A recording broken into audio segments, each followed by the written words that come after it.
Robreak family, how's every single one of you? Welcome to another episode of our show. And, it's the last SmackDown of the year. Hope all of you had a great Christmas. All of you enjoyed, had a great time with your families, ate a lot of food, got the presents that you wanted. So, welcome. We decided to just, be away for a few days so we can spend time with our families, do some activities outside of the wrestling world and soccer. So, but we're back and we're going to be talking about this SmackDown that was the last show of WWE for this year. And, it was pretty decent. It had a lot of good things. So, Paul, welcome. And what did you think about this show? Yeah, first off, I want to just echo your sentiments at the top of the show here as well. Happy holidays, Merry Christmas, Happy Hanukkah, Happy New Year, everything. What was the best one? Yeah, Ramadan. To everybody else. For everybody. Everything. We have a little bit of everything. But we want to wish everybody, like you said, great, end of 2022 and start of 2023. Spend time with your families, hug your loved ones, and everything. But SmackDown here tonight, like you said, it was the last one of the year. Raw, they did kind of like a best of show, this and that, okay, whatever. Year. But like SmackDown, okay, here's a legit show. Okay, what are we gonna do? And this was actually a pretty decent show. I mean, there was a lot of returns. Some of them were announced ahead of time, some of them not. And we saw some good stuff here. Some Royal Rumble build. So all things considered, this was a pretty good episode. I mean, maybe not, the best things ever happened, but I think it was a pretty, at least newsworthy, memorable episode. Absolutely. So family, once again, thank you for being with us. Don't forget, we will have more content coming, this new 2023 that is about to begin, but we're going to close 2022 the best possible way. So Paul, like you said, the show started out with Bray Wyatt. Bray Wyatt had attacked a cameraman last SmackDown, and he, of course, he's conflicted. He's a guy that has a lot of problems, like you said, conflicted. Oh, so I did this to the guy. I feel bad, Well, he's still apologizing for what happened. He says that his emotions, in carrying him away, he just let go of his emotions. But right away, LA Knight comes out and let me talk to you. So this for me, the interactions between them are good, but the only problem is the matchup is very awkward. The matchup doesn't really make any sense because, a guy that is conflicted is kind of weird with a guy that is all about, bullying people. It doesn't really, you don't see a clear baby faces against a heel. So that's what happened. They go at each other and they see, well, you did this to me. You think that I forgot about it. So he challenged Bray Wyatt, for a match at the Royal Rumble. So we have the first match that is confirmed. And, Bray Wyatt accepts and he says, you know what? I'm going to show you what I can do when I'm pissed off. So that was cool. At least they did that. And Paul, Bray Wyatt, showing a little bit more character. You see in the eyes and everything. And, I like the promo that he did after that. Then we saw Uncle Howdy come out. Did the Sister Abigail on Bray Wyatt. But, the one thing, Paul, that pissed me off is, LA Knight just stands the whole time. He's like, oh, okay, do whatever the fuck you gotta do. This whole thing, as I'm watching this, it reminds me like when Kane first came in and was feuding with The Undertaker, and Undertaker would be wrestling matches and Kane would just show up and maybe cause a DQ or this or that, and it was just, even if Undertaker was having matches with somebody, the main thing was the feud with Kane. Is he ever going to wrestle Kane? What's going to happen here? That's kind of how this is. Bray Wyatt is the Undertaker and Uncle Howdy is the role of Kane. So, but why try to have another serious feud with LA Knight when in reality we know that LA Knight doesn't really matter because the feud is just between Howdy and Bray Wyatt. Yeah, no, exactly. And why also, is LA Knight there? And also, to do a feud like that, and I feel like they fumbled Bray Wyatt. He should have just been beating guys, this and that, getting wins. This is going to be like the first major feud. He had a match, I think, at a house show or at some kind of holiday show. Yes, against Jinder Mahal. Yeah, Madison Square Garden. But that doesn't count. That's not nothing on TV. No. So this is going to be the first major match. And it sucks for LA Knight because he's going to lose. But he's meaningless because the main feud is here with Uncle Howdy. And if Uncle Howdy causes Bray Wyatt to lose, then Bray Wyatt looks like the shits. Yes. So, it's a lose-lose for almost everybody involved. So again, not good, but I think the match quality itself, unless it gets too gimmicky and too hokey, I think the match quality itself with the Royal Rumble will be pretty good because LA Knight, man, he's great. He's a You great know? wrestler, but like you just said something that like completely kills it. You said, "Oh, gimmicky." It's gonna be a gimmick match. It's gonna be Oh a yeah. pitch black match. So God knows what they're gonna do. You know, it's gonna be probably really dark. So Uncle Howdy's gonna show up. Like you already predicted the whole thing. You already wrote it down. So again, you know, to me the matchup is not good at all. It's like, you know, the LA Knight should be with any other guy, with Ricochet. He should be with any babyface, not with Bray Wyatt. He's wasting LA Knight. The guy goes back to his old character to being wasted. So I don't like that. And Bray Wyatt is cool, you know, like we know what he can do. He's a good wrestler, the promo and everything. He needs to go with somebody that is as dark or like a clear babyface so he can just, you know, because this is just annoying. You know, you're wasting like a good opportunity for Bray Wyatt. He should have gone against Roman, but they have other agendas over there, Paul. But that was the first segment of the show. Sami Zayn going to win Paul Heyman because there's like this kind of a jealousy right now. Sami's not sure. Like the crowd is actually going for Sami and not with Roman Reigns. So you see how like this is causing tensions already in the bloodline. And you know, Paul Heyman is like, no, we're cool. You know, Paul Heyman being Paul, telling, yo, we're good, we're legit, yeah. But you know, Tribal Chief maybe a bit jelly about this. You know, like knock it off. Like, you know, just know your role. Kind of like, hey, you're not the main guy. So like again, more tension. We're getting more seats about that. So this is cool.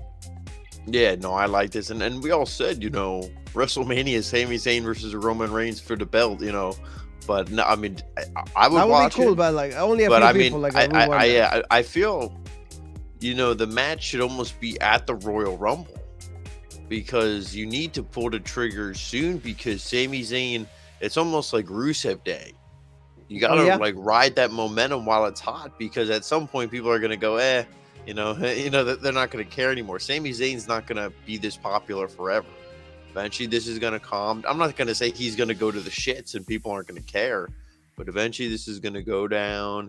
And you know, the moment. So you gotta go with it right now. So I like how they're playing this angle up a lot. You know, the crowd's really hot for Sami Zayn, and they're acknowledging it. Absolutely. So like this is really cool. So that was like the promo that we have before, you know, hyping up the main event. That's what they did. And then we got to see Sheamus against Solo Sikoa. If you guys are a fan of pure wrestling, this is the match for you. This is what you want to see. You know, two guys that like are ready to go, is intense, is hard hitting, is, you know, pure style here. And, you know, Sheamus gave us a great match, and he put Solo Sikoa over because Solo is actually the guy from the bloodline. He doesn't talk much. He's more like the muscle. And, you know, he's trying to recreate Umaga here. So that was a really cool match. Michael Cole said, remember, Paul, I acknowledged Down West. Unfortunately, he passed away like this morning. So that was cool. See, WWE is also acknowledging guys and in the fashion that he did it. It was really cool. Hey, you know, he created a lot of impact and, you know, in the pro wrestling world. So really cool stuff. And like you said, the match was like, again, for both guys. Sheamus did, of course, his whole shtick, but it was intense. Reminded me a little bit with all the, like, you know, with the distance with Gunter. You know, like it was really cool. Oh, yeah. I mean, Sheamus is, he's one of those guys where, you know, you always hear the stories like he hits you hard, but he wants you to hit him just as hard, if not harder. You know, he wants the match to be legit. Solo's the guy who, you know, this was a good match for that. This was the intensity. You saw the legitness. I mean, the Uranagi on the apron. Like you said, the big finish came with the spike. I mean, I wouldn't be surprised if in 3-4 years from now, WrestleMania main event, Solo Sikoa versus Braun Breaker. You know what I mean? You can really, you know, this is their future, these guys that they're setting up. And Sheamus is a guy who, you know, he's maybe the past. He has more matches behind him than ahead of him. But, I mean, he can still go. He can still put on a great match. And this was good. You know, this was there was a surprise return here. You know, we saw reports. We haven't seen Drew McIntyre in a long time. We haven't seen him since he ruptured his eardrum. What's going on? This and that. You know, the bloodline, they start beating up Rich Holland and Butch. And then, you know, here comes Drew. His music hits. He comes down, makes the save. So this was good, you know, because Drew, whether, you know, you think he's as hot and as good as he was, you know, 2 WrestleManias ago or not, I mean, the guy is still one of their top guys. He's still intense. When you give him a mic and he cuts a promo, you go, okay, I believe in this guy. he's legit, at least for me. And I think how many thousands of fans at Clash at the Castle, I think they feel the same way, because they wanted him to beat Roman that night. And he still has some heat with Solo Sikoa. So that's where Solo came out, I believe. Yes. And cost Drew the match. So this is good here. He's coming out to chase away Solo, after beating up Sheamus and everything. So this is good. I like this, but again, there's a lot of guys, gunning for Roman. So maybe this is going to add some fuel to them being in the Royal Rumble or something. But a lot of like we say, loose ends getting tied up. Maybe the feud is going to be Drew versus Solo. That's I think that's going to be the Royal Rumble is going to carry it away. There's two guys that if you guys like the match with Sheamus, you're going to like the match with Drew. And unfortunately, Drew, like you said, like main event being like Sami, maybe Cody at some point, The Rock. Of course, Drew's going to be overshadowed and pushed to the back. I mean, the only thing I'll say is, like you said, if Roman's locked up with a Cody or a Rock, the Usos are obviously tag team. What's Solo going to do for WrestleMania? Maybe you do something. They have some matches here and there. In the Royal Rumble, you have Drew eliminate Solo. Okay, you're not going to get one over on me, kid, or vice versa. And whoever eliminates the one in the Royal Rumble, when they have the singles match at WrestleMania, the other person should win. Yeah. You do something like that. But hey, I mean, it's a high-profile match for both of the guys. Singles match at WrestleMania. You don't have nothing for them otherwise. That's the way I would go. Yeah, no, and I mean, they said that supposedly part of the plan is they're gonna somehow make Roman lose one of the two belts, and then supposedly on that side of the on this bracket, if we put things into a bracket, Drew or is gonna go against Seth Rollins. He might be, because one of the will be carrying the championship, and that will be night 1 of WrestleMania. And then night 2 will be Roman Reigns either with Cody Rhodes or The Rock, depending on if the Dwayne Johnson agrees to it, Black Adam and all of that. I'm following the DC universe, right, Paul? It's so I'm pissed off. So they have no recasting it's like everybody, it's like Vince with anybody under 5'11". So we don't have any plans for you. There you go. So exactly right. So that's what happens. Absolutely. But this is going to be a good match, because so later on in the show we're going to be talking about what Sheamus and Drew are going to be doing in 2 weeks. So this is good. Ronda Rousey against Raquel Rodriguez for the women's championship. This actually, the match was not bad.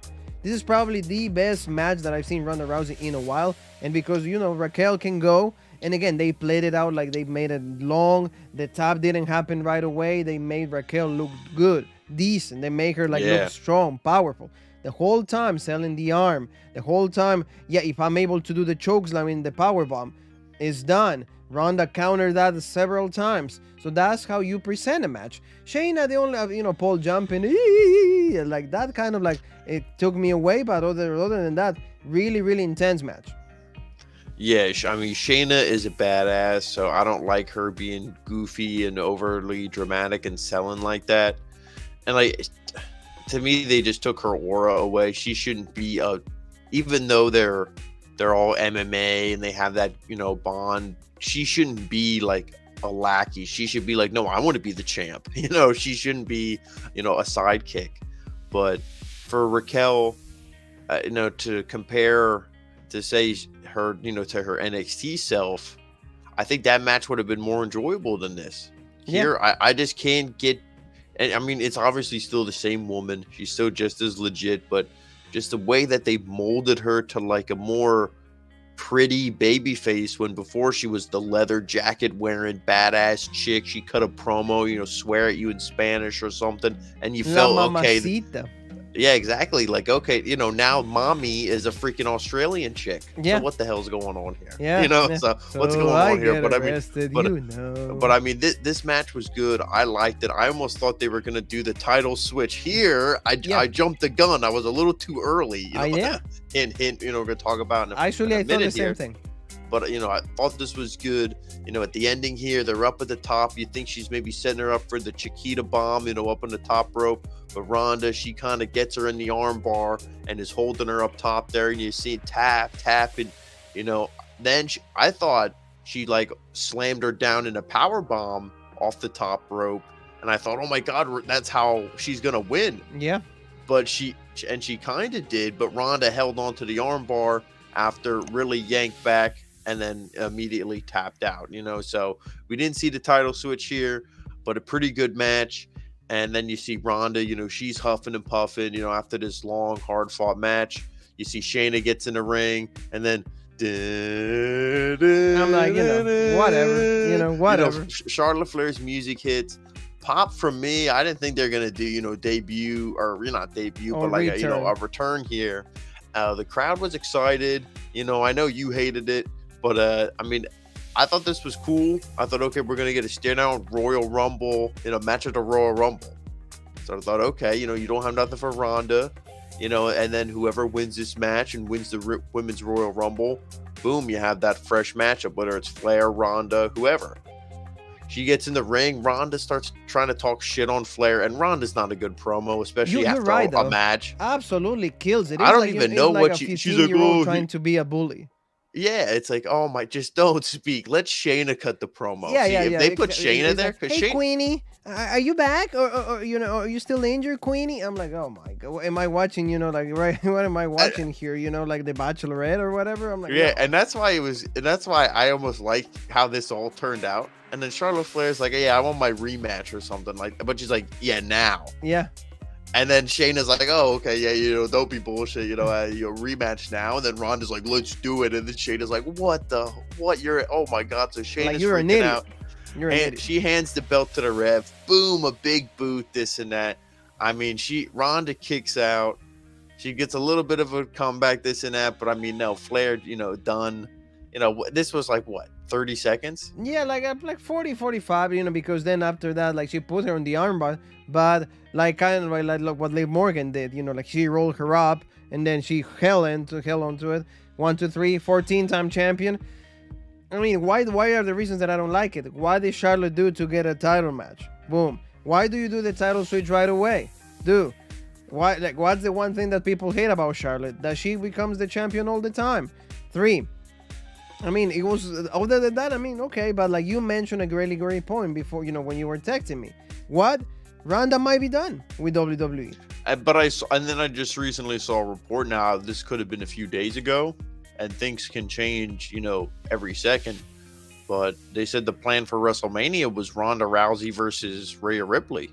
Oh, there you go. That would be cool. See? But what is that, a non-title match on WrestleMania? I know it's 2 nights and you like to fill up the card, but I don't know if there's any interest in that if there's no belt involved. But the only thing is because, like you said, for example, a lot of people like Rhea Ripley, but like not a lot of people like Ronda Rousey. And especially when she cuts promos like that are absolutely killers, and but, right now they're in the sense of like they're bad, they're terrible. Why are you why am I supposed to get excited about this? They're both heel now. I could understand if Ronda was the champ and Rhea won the Royal Rumble and was like, I'm going to challenge the SmackDown champ, move to SmackDown. And then her and Dominic could go to SmackDown. Then Dominic could go, now I can go screw with my dad. I can go beat him up. Okay, then see, it's all storyline makes sense. It all makes sense. But Ronda's not the champ. So I don't know what's going on. I don't know what they're going to do, but like, again, maybe that was the plan before Charlotte came back. We don't know, but the only thing that bothers me with this is I don't mind it for like a shock thing, and you think, okay, Ronda was cocky. Obviously, she just wrestled a long, hard match with Raquel. It puts Raquel over because Raquel could, at least, she beat her up so much at, Charlotte beat her in like less than a minute. But it's just, shit, I lost what my train of thought. Oh no, like you were saying, like that, Raquel or like she like. The match no. My thing is, it's so just like the only thing. This. Yeah, but the only thing I just don't like is you just did it with Becky Lynch, like a year or so ago when she came back. Oh, hey Bianca, and then manhandle slam, done 1, 2, 3.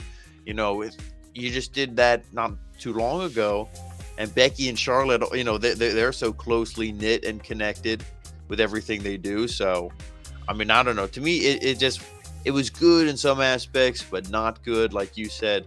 But we got to see what they do. But Charlotte Flair, to me, is still their biggest women's star. The look, the aura. I mean, Maybe not and the you know, maybe promo not the and best everything. promo, In that one, I can't but dispute. I'm just saying because in the fashion that it was made, I'm like, you know what I mean? Like, not even a one day and you're already the champion. Like, and the one thing I like, I don't know if it was a legit injury. I honestly don't remember. But when they say Ronda broke her arm, I do like how Charlotte came out with like a black cast on her yo, I arm. know. So she did sell like the injury, like whether it was Exactly. a shoot or not. She did sell like, oh, my arm is still recovering. And instead of like, oh, I went I went out because I wanted to get married and I wanted to spend time with Andrade. Like now he's like injured for like another 6 months. So no, that was cool. And see, like, like we got to see a promo by the Bloodline, Roman Reigns, Sami Zayn, and then he's like, Roman, are we cool? It doesn't bother you that people are cheering more for me. So you see again cracks between these two guys. Roman is not completely sold. The whole storyline is like, I'm gonna have you with me because it's better to keep my enemies, keep your friends close, enemies closer. There you go. So that's what they're gonna do. But that was just a quick backstage. Yeah, I mean, I like that. Like we said, it keeps moving the storyline forward, planting the seeds. You really got to listen to the words here. Look at the facial expressions of all these guys, because this is still the best thing going in WWE television. Everything Absolutely. with the It's because bloodline, it's the only Sami great Zayn. thing that they have right now. The only great thing that they have. Because, for example, like they're trying to sell us into like Gunter. He defeated a lot of great opponents: Sheamus, Rey Mysterio, Ricochet, all of those Nakamura. And now he's like Braun Strowman, but I don't give a damn about this. Braun Strowman can kill anything that like you got any he's a charisma interest on. He's a charisma vacuum. He just walks in the room and you just feel like the legitness. Time to change the channel, Yeah. I mean, I don't care for the new way that what Ludwig Kaiser does the promos. How like the introduction to like Imperium is yeah. I mean, they were, again, the NXT was the most legit version of them. Of Imperium, and of course, they had to change. They had the little main roster flair like they always do. But I mean, the whole point was good. But Gunter's still, Walter. Walter's still him. He's still legit, and the promo was good. And I mean, Strowman's stuff is okay, but as soon as he came out, and they had the line, "There's no man here that can defeat me." I know he was gonna say, "Well, I'm not a man, I'm a monster, or I'm the monster among men," and that's what he said. "Well, you beat all the men here. How about a monster? This and that." They beat him up. They kicked the shit out of him. And then one of the smallest guys on SmackDown comes out to make the save. And I like Ricochet, and him and Walter had one of the best matches of the year. And that's because when Walter steps in the ring, it's a candidate for best match of the year. Yes, because the dude is amazing. But they had a fantastic match on SmackDown. What was it, last week? 2 weeks ago? Yeah, 2 weeks ago. But I mean, fantastic match, and they beat him down. He makes the save, but nobody really likes or cares for the tag team, the buddy, the group, the whatever you want to call it, of Ricochet and Braun Strowman. Mostly just because nobody cares about Braun Strowman. Yes. But I mean, no, Walter's gonna beat Strowman here, this and that. The only time his belt is gonna be in danger, I feel, and I don't even think it's gonna be in danger because I think they're gonna use this to get him over, is the rumored match of Walter versus Brock Lesnar at WrestleMania. With Brock Lesnar, yeah, that will be, and it will be cool, for example, Brock Lesnar like winning the IC belt, because, for example, like he's never won any other belt than like the main belt. So why not Brock Lesnar trying to go in different ventures rather than always fighting for the title? Like, why can Brock Lesnar just like have a different aura right now? And I used to going against Gunter will be a great match. It will be it will be as good as, like, for example, Bobby Lashley, as good as the matches with Roman, things like that. But if they put a different, I would like to see the opposite. I would like to see Brock put him over. There you go. That's another way. But like, the point is, like, at least do something different rather than always fight for the main belt, always be the main event. It's like, hey, do something, like to put this guy over. At some point, maybe Gunter against John Cena. At some point, Gunter against Roman Reigns. Like, that's how you sell this guy. But like you said, I agree with you 100%. We're going to see, and then, then 2 weeks also undisputed WWE Championship match in the tag. We're going to see Drew McIntyre and Sheamus going against the Usos. If the Usos loses those titles against Sheamus and, Drew, I will be really happy. But I don't know if they're going to do that. No, I could see Solo coming out again here. And then this might really be the thing where Drew's like, okay, I'm sick of you. I'm done, with this. And then that really kicks off the feud. Because, you can't dethrone these guys. To me, and there's only one tag team that can dethrone these guys at this point, and it's got to be FTR. Yeah. What's that? And if people say, "What are you, crazy?" FTR is going around right now dropping every single belt they hold. Yes. Yeah, they just lost the AAA title. Yeah, they don't have the Ring of Honor titles. They don't have the AAA titles. And now, like in a few days, they're probably gonna drop the the New Japan World title. So that means that like their commitments might be done. And there you go, a return from WWE. Yeah, I mean that's the only thing. I mean, to me, a no-brainer would be the Briscoes. I don't know. I'm surprised Triple H didn't sign them. I could see Vince being turned off, going, "No, I don't want them. They're not my type." Even though Vince does love like the rednecks, he does love the farmer, the redneck gimmicks, all that stuff. But I mean, it's one of those things where if you're not going to bring them in, FTR, man, that's the obvious choice. Not Sheamus and Drew. They don't need to be winning tag belts as a tag team. If anybody, the Brawling Brutes, because they're at least like the other actually two. A tag team, not like Rich Holland guys and put Sheamus. together. Yeah. Absolutely. Yeah. But I mean, the match is going to be good, and this was supposed to happen like a month ago, like almost 2 months, but like because of the Drew's injury, they had to just change the matchup. But now finally they're giving us that. It's going to be good. In 2 weeks we're going to see that. Also, this I don't give a damn about. Ricochet versus Top Dollar. I mean, this kind of shit that like, okay. I mean, I loved how they were making fun of him. They're like, "Oh, haha, you big fat fuck, you couldn't jump over the rope, haha." They're making fun of him. Even Michael Cole was making fun of him. And because it was like probably one of the worst botches of 2022. He's like, Michael Cole said he had no reason jumping. He sounded like everybody on the internet. He's like, he had no reason trying to jump over the top rope his size. Like, what was he thinking? Exactly. It's like if you don't know that you're gonna pull off the move, don't do it. Because you look like an idiot, and you already don't have like the the class. You don't have the popularity to like that everybody else does. Of course, and you're gonna look like a clown. You're gonna look like an WWE, idiot. The way that they did the camera cut and this and that, their angles made it look better than it actually was, because there's people's cell phone footage and it looks literally like a beach whale. Oh yeah, it's just bad. Exactly, absolutely. So this is probably Ricochet is gonna win. Good stuff. He's gonna be in the Royal Rumble. Let's talk about the main event. John Cena, alongside Kevin Owens, going against a lot of people. And John Cena, what does he do? 20 years in a row, he's been having at least one match in WWE with this one. So hey, John loves WWE. At least he expresses his love even more than The Rock. So like, why not? The Peacemaker's legit. Suicide Squad's good. Like whatever he does, at least he always shows the love to WWE. I like that. And the match, what did they do? They're gonna give us like a really cool, like main dish, because it's the end of the year, and also they use this to start with a feud with Kevin Owens and Roman for the Royal Rumble, but mainly Sami and Roman. That's the main thing. So they're using all of this to go to like the main feud that we have, to go to the meat and potatoes of that. Did you like the match? Like you said, 90% of the time Kevin Owens. It felt like a house show match. Like this would be, you would see this match on Christmas Day at like a house show. Yes. You know what I mean? You and the family. Oh, wrestling's in town. Oh, okay. And this is the main event. This didn't feel like there was any major implications to anything. I mean, Kevin Owens, Sami Zayn start the thing. He tags out to Roman. The crowd, Cena. They want Cena so bad. Cena's reaching in there, selling it over dramatic. Oh my God, tag me in. Roman Reigns knocks out Kevin Owens before he can make the tag. They start beating up Owens. Oh, back to Sami, this and that. He tries to make the tag to Cena. Roman takes out Cena, so he's out selling for 5 minutes on the outside. Eventually makes the tag to Cena. He makes his, the shoulder tackle, the slam, the you can't see me. 5-knuckle shuffle, all that stuff. Yeah, on Sami Zayn. But Roman comes in to try to stop him.